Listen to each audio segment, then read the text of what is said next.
Ramalinga Reddy resign ಕಾಂಗ್ರೆಸ್ನಲ್ಲಿ ಸಂಚಲನ ಮೂಡಿಸ್ತಾ ಇದೆ. ಸಿದ್ದರಾಮಯ್ಯ ಜೊತೆಯಲ್ಲಿ ಪರಂ ಜಾರ್ಜ್ ಮುನಿಯಪ್ಪ ಚರ್ಚೆ ಮಾಡಿದ್ದಾರೆ.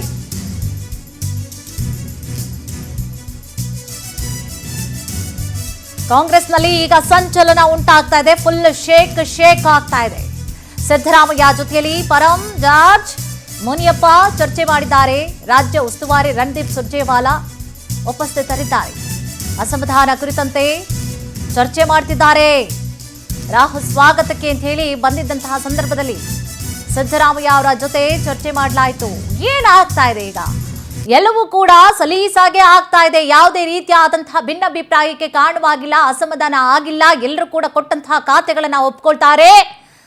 ಯಾವುದೇ ರೀತಿಯಾಗಿ ತಮ್ಮ ಬೇಸರವನ್ನ ಹೊರ ಹಾಕೋದಿಲ್ಲ. ಹೈಕಮಾಂಡ್ ಏನು ನಿಲುವನ್ನ ತಾಳುತ್ತೆ ಅದಕ್ಕೆ ಬದ್ಧರಾಗಿ ಇರ್ತಾರೆ ಅಂತ ಹೇಳಿ ಹೈಕಮಾಂಡ್ ಕೂಡ ಅನ್ಕೊಂಡಿತ್ತು. ಬಟ್ ಈಗ 2 ದಿನ ಆಗ್ತಿದ್ದಾಗಲೇ ಹೈಕಮಾಂಡ್ಗೂ ಶಾಕು, DKC ಅವ್ರಿಗೂ ಶಾಕು. ಎಲ್ಲರೂ ಕೂಡ ಖಾತೆ ಹಂಚಿಕೆ ಆಗ್ತಿದ್ದ ಹಾಗೆ ನಿನ್ನೆ ರಾತ್ರಿ ಸಂಜೆ ಖಾತೆ ಹಂಚಿಕೆ ಆಗ್ತಿದ್ದಾಗಲೇ ಅಸಮಾಧಾನ ಸ್ಫೋಟ ಆಗ್ತಾ ಇದೆ. ಇವತ್ತು ಅದರ ಮುನ್ನುಡಿ ಎಂಬಂತೆ ರಾಮಲಿಂಗಾರೆಡ್ಡಿ ಅವರು ರಾಜೀನಾಮೆ ಕೊಟ್ಟಿದ್ದಾರೆ. ಸಿಎಂ ಸಿದ್ದರಾಮಯ್ಯ ಅವರು ಸುರ್ಜೇವಾಲಾ ಅವರು ಈ ಸಂಬಂಧವಾಗಿ ಮೀಟಿಂಗ್ ಅನ್ನು ಕೂಡ ಮಾಡಿದ್ದಾರೆ. ಸಿದ್ದರಾಮಯ್ಯ ಬಳಿಯಲ್ಲಿ ಈಗಾಗಲೇ KJ ಜಾರ್ಜ್, ಪರಮೇಶ್ವರ್ ಅವರು, KH ಮುನಿಯಪ್ಪ ಅವರು ಹಿಂಗಾಯ್ತಲ್ಲ, ನಾವು ಏನು ಕೇಳಿದ್ವಿ, ಏನು ಕೊಟ್ಟಿದ್ದೀರಿ, ನಾವಿದನ್ನು ಮುಂದುವರ್ಸ್ಕೊಂಡು ಹೋಗೋದು ಅಸಾಧ್ಯ ಆಗತ್ತೆ, ಖಾತೆಗಳನ್ನು ಬದಲಾವಣೆ ಮಾಡಿ, ಇಲ್ಲ ಅಂತಂದ್ರೆ ನಾವು ರಿಸೈನ್ ಮಾಡಬೇಕಾಗತ್ತೆ ಅನ್ನುವಂತಹ ಸಂಬಂಧವಾಗಿ ಈಗಾಗಲೇ ಸಿದ್ದರಾಮಯ್ಯ ಸುರ್ಜೇವಾಲಾ ಅವರ ಜೊತೆಯಲ್ಲಿ ಚರ್ಚೆಯನ್ನು ಕೂಡ ನಡೆಸ್ತಾ ಇದ್ದಾರೆ. ಈಗಾಗಲೇ ಮೀಟಿಂಗ್ ಅನ್ನು ಕೂಡ ಮಾಡಲಾಗ್ತಾ ಇದೆ. ಸಿದ್ದರಾಮಯ್ಯ ಅವರ ಬಳಿಯಲ್ಲಿ ಮಾತುಕತೆಯನ್ನು ಕೂಡ ನಡೆಸ್ತಾ ಇದ್ದಾರೆ. ಸೊ ಇದು ಕೂಡ ಇನ್ನೂ ಕೂಡ ದೊಡ್ಡ ಮಟ್ಟಕ್ಕೆ ಆಗುವಂತಹ ಸಾಧ್ಯತೆಗಳು ಕೂಡ ಕಾಣಿಸ್ತಾ ಇದೆ. ಈ ಎಲ್ಲದಕ್ಕೂ ಕೂಡ ಬ್ರೇಕ್ಸ್ ಹಾಕ್ಸ್ಬೇಕು ಅಂತಂದ್ರೆ ಹೈಕಮಾಂಡ್ ಮಧ್ಯಪ್ರವೇಶವನ್ನ ಮಾಡಲೇಬೇಕು. ಅದರಂತೆ ಸುರ್ಜೇವಾಲಾ ಅವರು ಬಂದಿದ್ದಾರೆ, ಮಾತುಕತೆ ಮಾಡ್ತಾ ಇದ್ದಾರೆ. ರಾಹುಲ್ ಗಾಂಧಿ ಅವರು ಕೂಡ ಇನ್ನೇನು ಕೆಲವೇ ಕ್ಷಣಗಳಲ್ಲಿ ಈ ಅಸಮಾಧಾನಕ್ಕೆ ಬ್ರೇಕ್ ಹಾಕಿಸುವಂತಹ ಸಾಧ್ಯತೆಗಳು ಕೂಡ ಇದೆ. ಬಟ್ ಒಂದು ರೀತಿಯಾಗಿ ಈಗ ಪರಮೇಶ್ವರ್ ಅವರೇನೋ ಖುಷಿಯಾಗಿದ್ದಾರೆ, DCM ಸ್ಥಾನ ಸಿಕ್ತು ನನಗೆ ಅಂತ ಹೇಳಿ ಖುಷಿ ಇದ್ದಾರೆ. ಬಟ್ ಇನ್ನುಳಿದಂತೆ ಬೇರೆ ಬೇರೆ ಸಚಿವರು ಏನಿದ್ದಾರೆ, ಹಿರಿಯ ನಾಯಕರು, ನಮಗೆ ಈ ಖಾತೆ ಕೊಡಬೇಕಾಯಿತು, ಸೀನಿಯಾರಿಟಿ ಲಿಸ್ಟ್ನಲ್ಲಿ ನಮ್ಮನ್ನು ಪರಿಗಣನೆಗೆ ತೆಗೆದುಕೊಳ್ಬೇಕು. ಜೊತೆಗೆ ಭಾಳಷ್ಟು ಸಚಿವರಿಗೆ ಆಸೆ ಇರುತ್ತೆ, ನನಗೆ ಕಂದಾಯ ಇಲಾಖೆ ಬೇಕು, ಬೆಂಗಳೂರು ನಗರಾಭಿವೃದ್ಧಿ ಇಲಾಖೆ ಬೇಕು, ಗೃಹ ಸಚಿವರಾಗಬೇಕು, ಈ ರೀತಿಯಾಗಿ ಸೊ ಸೀನಿಯಾರಿಟಿ ಮೇಲೆ ಈ ಖಾತೆಗಳನ್ನು ಕೂಡ ನೀಡಲಾಗುತ್ತೆ. ಬಟ್ ಇನ್ನೂ ಕೂಡ ನಾವು ಈ ಹಿಂದೆ ಏನು ಖಾತೆ ಕೊಟ್ಟಿದ್ರಿ, ಕೆಲವೊಂದಿಷ್ಟು ಸಚಿವರಿಗೆ ಏನಾಗಿದೆ ಅಂತಂದ್ರೆ ಹಿಂದೆ ಯಾವ ಖಾತೆ ಕೊಟ್ಟಿದ್ರು ಅದೇ ಖಾತೆಯನ್ನು ಮುಂದುವರಿಸಿಕೊಂಡು ಹೋಗಿ ಅನ್ನೋದು ಕೂಡ ಮತ್ತೊಂದು ಅಸಮಾಧಾನಕ್ಕೆ ಕಾರಣವಾಗಿರೋದು.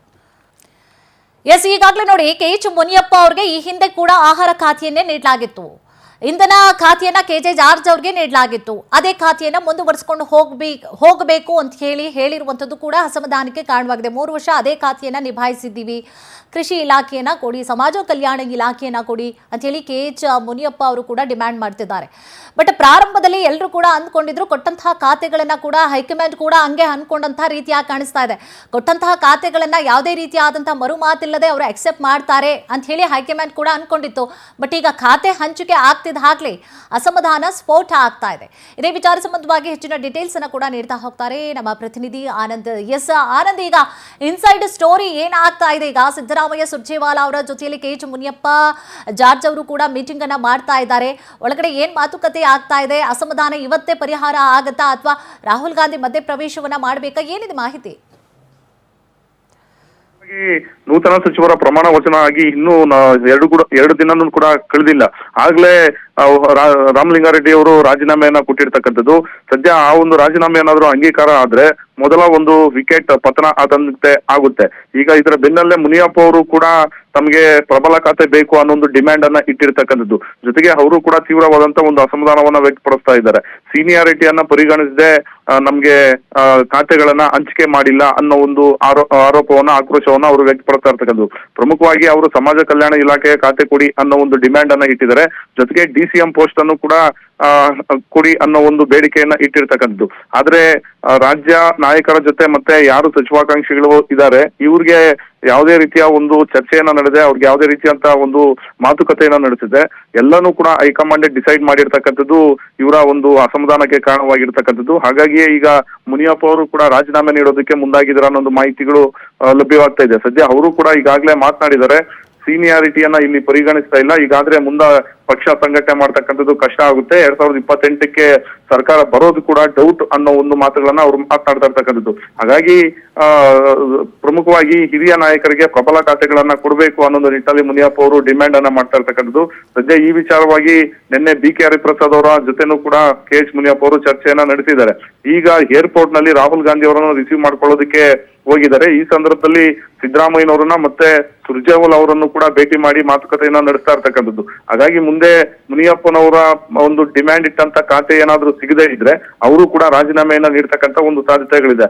ಸದ್ಯ ರಾಹುಲ್ ಗಾಂಧಿ ಅವರು ಬೆಂಗಳೂರಿಗೆ ಬರ್ತಾ ಇರ್ತಕ್ಕಂಥ ಸಂದರ್ಭದಲ್ಲೇ ಈ ರೀತಿ ರಾಜೀನಾಮೆ ಒಂದು ಪ್ರಸಂಗಗಳು ನಡೀತಾ ಇರ್ತಕ್ಕಂಥದ್ದು ಕಾಂಗ್ರೆಸ್ ಪಕ್ಷಕ್ಕೆ ಹಾಗೆ ಸರ್ಕಾರಕ್ಕೆ ತೀವ್ರವಾದಂತ ಒಂದು ಮುಜುಗರವನ್ನು ಉಂಟು ಮಾಡಿದೆ. ಜೊತೆಗೆ DK ಶಿವಕುಮಾರ್ ಅವರು CM ಏನಾಗಿದ್ದಾರೆ ಅವ್ರಿಗೂ ಕೂಡ ಇದೊಂದು ರೀತಿ ಮುಜುಗರ ತಂದಿರ್ತಕ್ಕಂಥದ್ದು. ಸದ್ಯ ಅವರ ಮನವೊಲಿಕೆ ಮಾಡ್ತಕ್ಕಂಥ ಒಂದು ಪ್ರಯತ್ನಕ್ಕೆ ಈಗಾಗಲೇ DK ಶಿವಕುಮಾರ್ ಅವರು ಮುಂದಾಗಿದ್ದಾರೆ. ಅಂತಿಮವಾಗಿ ತಾವು ಡಿಮ್ಯಾಂಡ್ ಇಟ್ಟಂತ ಒಂದು ಖಾತೆಯನ್ನ ಕೊಡದೇ ಇದ್ರೆ ಸಚಿವ ಸ್ಥಾನಕ್ಕೆ ರಾಜೀನಾಮೆ ನೀಡ್ತಕ್ಕಂಥ ಒಂದು ಮಾತನ್ನು ಕೂಡ ಈಗ ಮುನಿಯಪ್ಪ ಹೇಳಿರ್ತಕ್ಕಂಥದ್ದು. ಕುಸುಮ, ಎಸ್, ಥ್ಯಾಂಕ್ ಯು ತಮ್ಮೆಲ್ಲ ಡೀಟೇಲ್ಸ್ಗಾಗಿ.